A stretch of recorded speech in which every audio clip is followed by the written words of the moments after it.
All right, we are live. Greg, Dietmar, Dominik, it's so great to have all of you on the Stride Souls podcast this week. I know we have some guests joining live as well. I think we can do a brief round of introductions just to kick things off. Greg, I'll let you go first. Yes, thanks, Zac. My name is Greg Gerla, and I'm co-founder and CEO of Stride Souls. Dominik? My name is Dominik Walter, and I'm the head of design at Stride Souls. Dietmar? My name is Dietmar Walter, and I'm the founder of Orthopedic Walter and of PetCat as well. And my name is Dr. Zac Cartun. I'm the Chief Medical Officer and co-founder of Stride Souls. Well, it's so great to have Dietmar and Dominik with us today. Just as a little background for anyone listening, Dietmar is the founder of the podiatry and pedorthics clinic that Stride Souls uses to design all of our custom orthotics. And Dominik is his son. This is a multi-generational business and family, and we're so proud to be working together.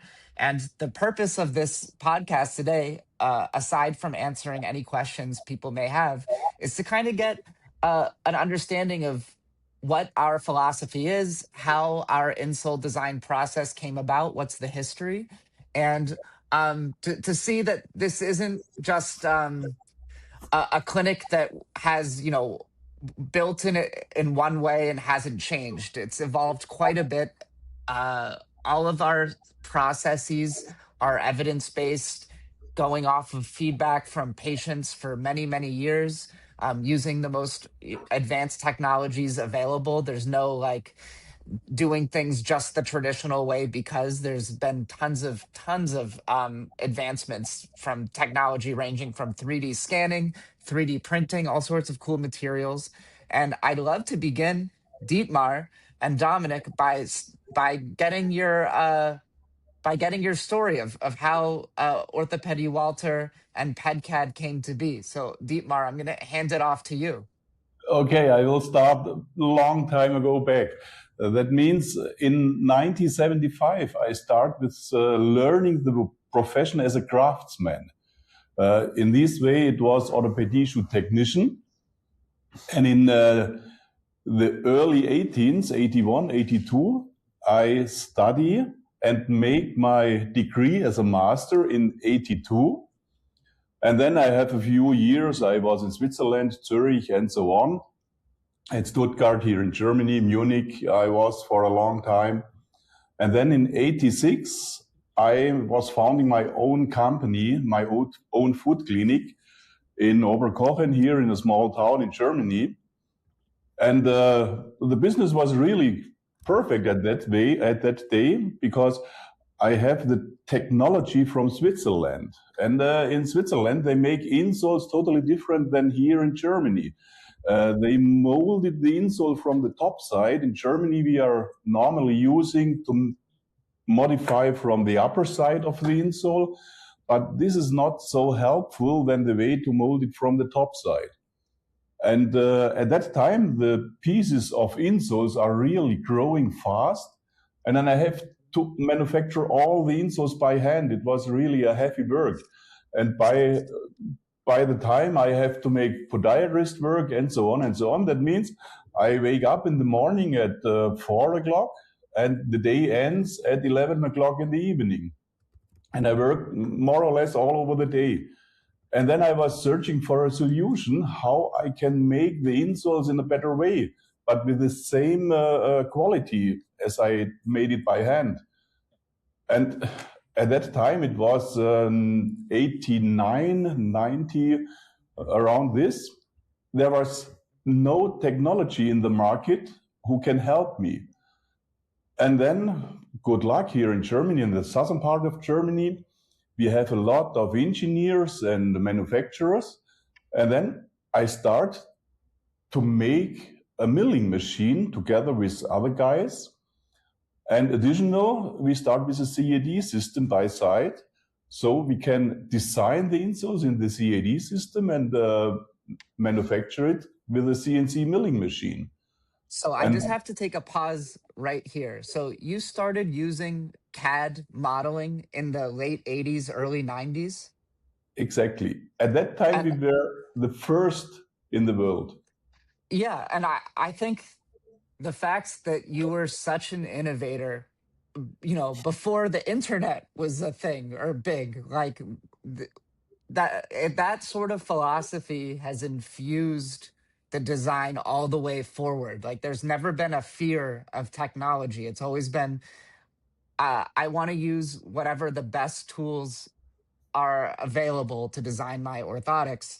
And just because I'm not, familiar with them yet doesn't mean it's not the best for my patients. And I think being willing to take that risk is really, really commendable. It's something I'm very impressed by. But yeah, please continue.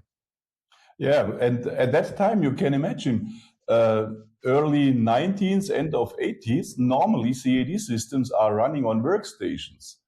And we have a CAD system developed who is running on a PC.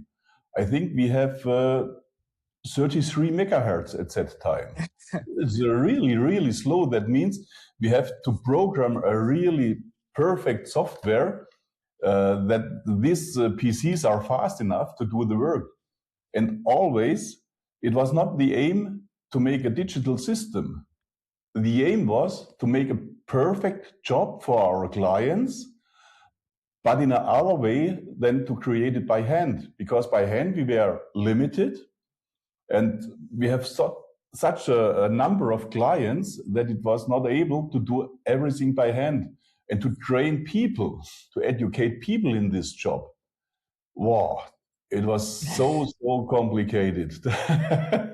Therefore, for us, it was really a perfect thing that we are on the starting point on the PC. We can use all these technologies. It was perfect. And I think we have done a good job because up to now we are working for university clinics. Also, we have in the mid of 90s, we have a scientific job together with Professor Peter Richard Kavanagh at that time from the Penn State University. And we got digital data, like data from you, and we design the insoles for diabetic people in this way and sent back the insole, and he was testing how reproducible the work is and how helpful the insoles are. And I think we have done a good job at that time. And, it was mid of the 90s.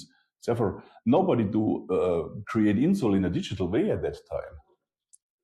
Yeah, that is so fascinating. And you mentioned working with, professors at universities globally. Can you share a little bit about how you have used patient feedback or customer feedback to continue iterating your design to make better and better insoles? Yeah.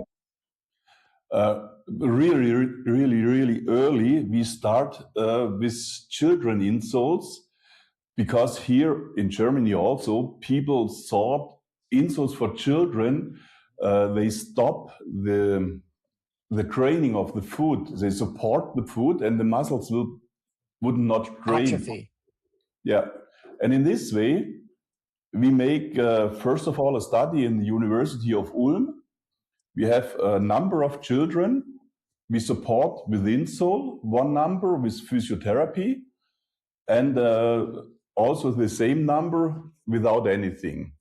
And at the end of this study, it was during 1.5, 2 years, they recognize that, that the best developed muscles are from children who are wearing our insoles. And when we know this, then we say, okay, we have to control what we have done. And so we make insoles, and after 8 weeks, we start to control the effect of the insole. And also in the mid of the 90s, we say, okay, when it is helpful for children, we make the same for adults. And since that time, all insoles we create here in our lab, in our foot clinic, after 8 weeks, the patients came back. We control by a dynamic measurement system. We control before and after 8 weeks, and then we compare the result. If we have any problems, we remold the insoles, and the other way, we note what we have done and what effect we have. And this is the content now of our digital system. With this knowledge, up to now, we make in our foot clinic this control. And with this knowledge, our system, our digital system is growing and growing, and hopefully has the right effect for all the users. Yeah, that's amazing. And so, if you just think about the number of patients you've had since instituting this system in the early 90s all the way to now, that's like almost 30 years of just continual Thousands and improvement thousands. and learning and learning. So, you mentioned that you look at the foot for your in-clinic patients at the beginning and then at 8 weeks. When you see improvement, what is it that you're looking for? What do you see when the foot improves? When we, in the first consultation of the patient, we check the foot, we check the problems they have, and then we have a strategy, what we want as the aim of the insoles. And sometimes we are limited because people are not flexible enough and so on, or they are older people, you have limited chance for correction. But what we note during the first consultation, this we control with the second consultation. And then we can see, okay, it goes in the right way. When we are not satisfied, 100% satisfied, then we make a third control or a third, fourth, it doesn't matter how often. In short times, we try to repeat the control. And mostly we have effect, the good effect, mostly. Yeah, that's fascinating. And when we met earlier this year in Oberkochen, which you say is a small town, but you're right next to Zeiss, which is one of the most advanced measurement engineering companies in the world. So I would say your town has a lot of scientific and technological ability. You were telling me about your philosophy for making the best insole or orthopedic company, and it distilled down into how can you continue making the perfect insole. Do you remember talking about this? That it all came down to if you could make the perfect insole for each patient, for each customer, you would have the best orthopedic company in the world. Do you know what I'm talking about? Not exactly, but You two talked. I don't know. Yeah, It was in the car so I probably. guess let me give a little bit more context, because you were saying that you put all of your attention and energy into making the perfect insole as you yeah. were developing Orthopedic Walter. But now the attention and detail that you've put into making that perfect insole, you didn't think as much about scaling that solution out into the world. And I think that's where Stride came in to bring the learnings that you've developed over such a long time to make it accessible for everyone else. So I was wondering if you could share kind of where you started to realize that making your solution accessible was a challenge. Yeah, I think this is mostly the task or the work Dominik had done, because I'm so strong focused on my patients. And okay, every time you have to think about commercial things, but not in this way that I say, okay, I make a system for all over the world. But as Dominik starting here in the company, he say, okay, this is a perfect system that we can multiplicate. And then you come and give us the idea and take the idea with you and multiplicate it. And I think we do our job here in our clinic. And what we do, always we try to find the best measurement systems we can use. And when we start, our focus was only the foot. And later on, we have the focus up to the hip. And now we have the focus completely of the whole body. And this is our task. We have to do all the measurement data, collect and put out the source of this data that we can mold the best fitting insoles or the most effective insole. This is our job, or my job, and Dominik now works together with you and try to multiplicate this. So before I switch over to Dominik, you mentioned your job is to build the most effective insole. And that is a broad definition because the most effective insole for one person has one purpose. The most effective insole for another person has another purpose. I want to ask about just kind of standard conditions, what generally the effective insole is supposed to do. So if I were to say, if you have a patient that has flat feet or pes planus, what does an effective insole look like and what is it supposed to do? Yeah, first of all, if patients with flat feet are coming here, we check, is it flexible, this flat feet, or is it rigid? If it is flexible, then we try to activate the muscles.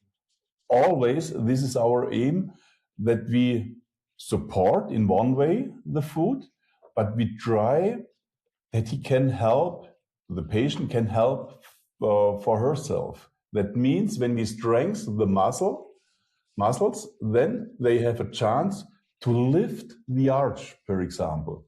And often when you have flat foot, you are walking in this direction.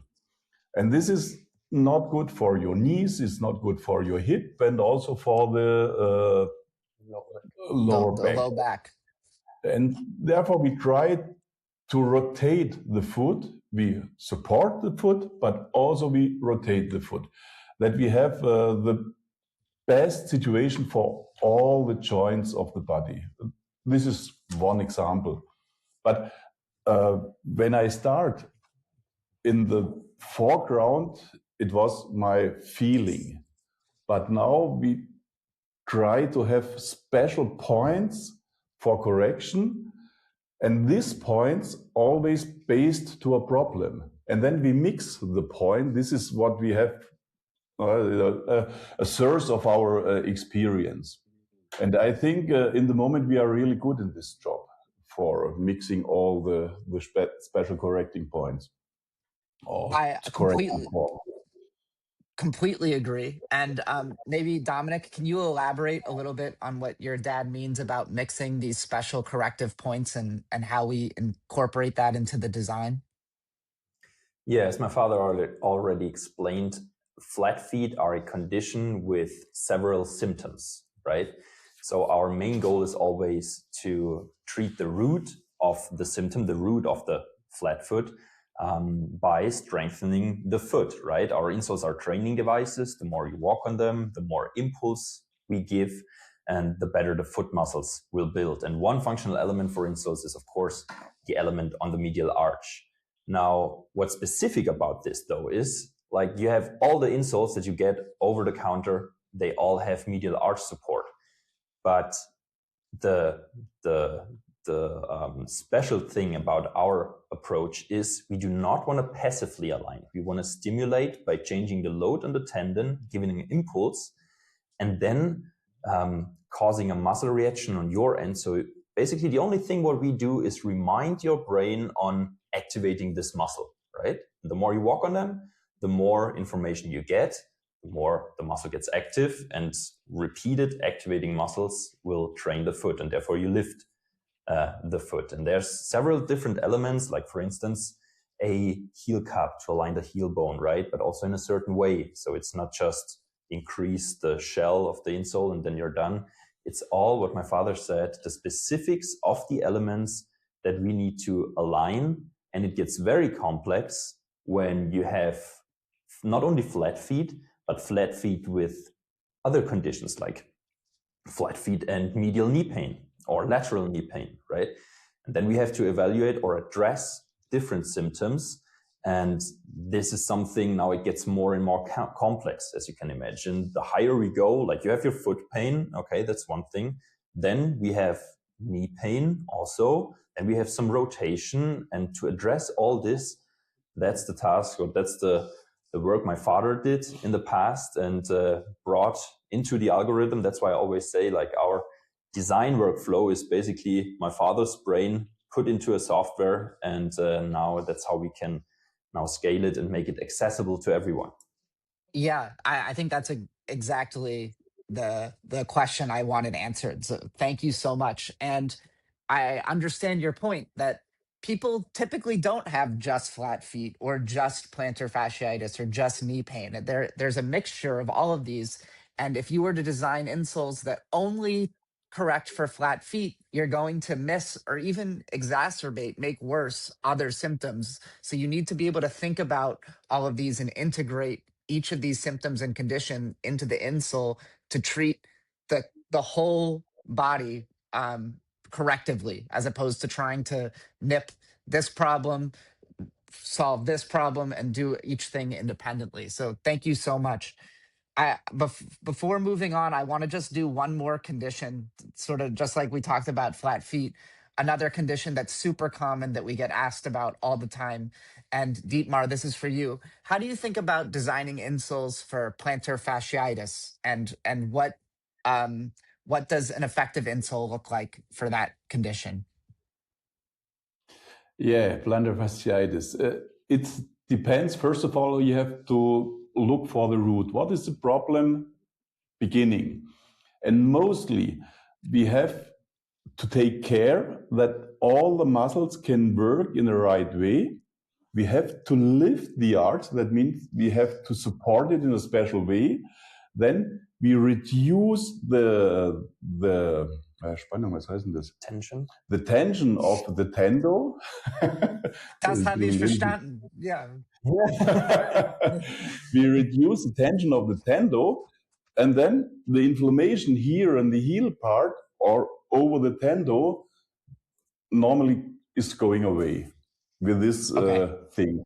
But always, not the insole alone is the thing who helps. You have also take care about the right shoe. Both together is really, really important. The right shoe and the best fitting insoles. I hope we can do the best fitting insole. That's actually exactly where I wanted to go next. I hope I'm right on this. You don't just make insoles, you make orthopedic shoes as well, correct? Well, yeah. And yeah, I think it's very rare for an insole company to have such knowledge of shoes as a whole as well. There's a lot of things you can do with the insole, but there's a synergy that has to happen between the insole and the shoe. And maybe you can talk about that generally. Like, what are things that you have to think about when it comes to the shoe and insole dynamic together? Yeah, okay. This is a little bit difficult. This is a huge field. Big subject. Yeah, I know. Just do your best. Some basics. First of all, the heel is the most important part of the shoe. You can imagine when we are born, or 100 years ago, we have no shoes. We are walking barefoot, maybe in sand or grass and so on. That means the shoe mostly has to have a flat sole. This is perfect for the whole body. And also we can use a lot of points for our insoles for correction. If you have a high heel, we have only the forefoot for correction. If you have a flat shoe, that means no heel, then we have the whole surface of the foot for correction. We can steer, we can lead, we can support, and so on. And then the next thing is in the forefoot. Often people have shoes like this, and this is not good. Your muscles couldn't work free. You have to use a shoe who give you in exactly the space you need, and then your muscles can work free. And also we can train it with our insoles. These are, I think, the few points of basic things for best fitting shoes. Yeah, I completely agree. I love it. And I really love the point about the big toe, about how it needs space to go out, because a lot of shoes compress the forefoot and don't allow the additional stability and push off that your big toe was intended to provide for the foot during that, if we're walking on grass or sand or soil. And I've had a lot of conversations with Dominik about this as well, and he reiterates that point. Okay, well, we have 5 minutes left. Yeah, we I was gonna. we're gonna extend this out. Zach, feel free to drop off. Okay. I have one question actually for Dietmar. Tell me about your excitement and why you like working with Stride and got involved with us in the beginning. Oh, this is a difficult question. You are the best.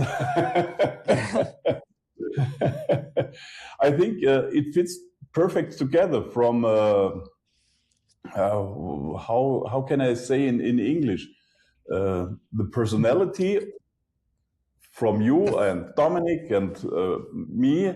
It fits perfect together. We know exactly what to do. You have your perfect knowledge in your field. We have hopefully perfect knowledge in our field. And together we create a new solution for the market.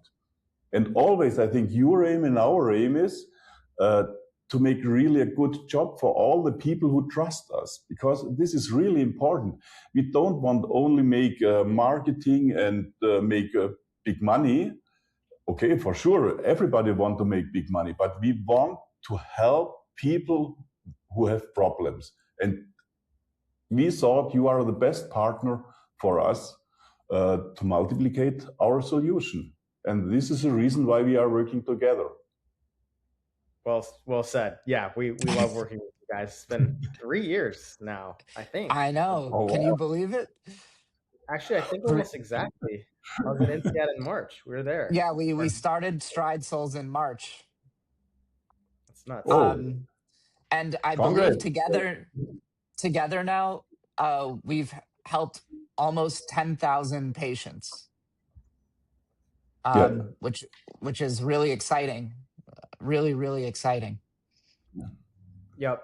We hope that all the patients are satisfied with the product you support. That's our goal, is to get 100% satisfaction.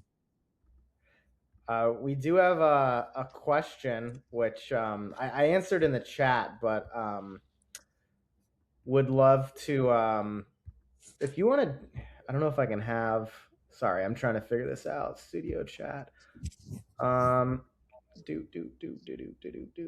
Public chat. There we go. Sorry. Yeah. Sam Johnson asked, will your insoles alleviate metatarsal and toe pain as a result of golf, swinging, and walking course?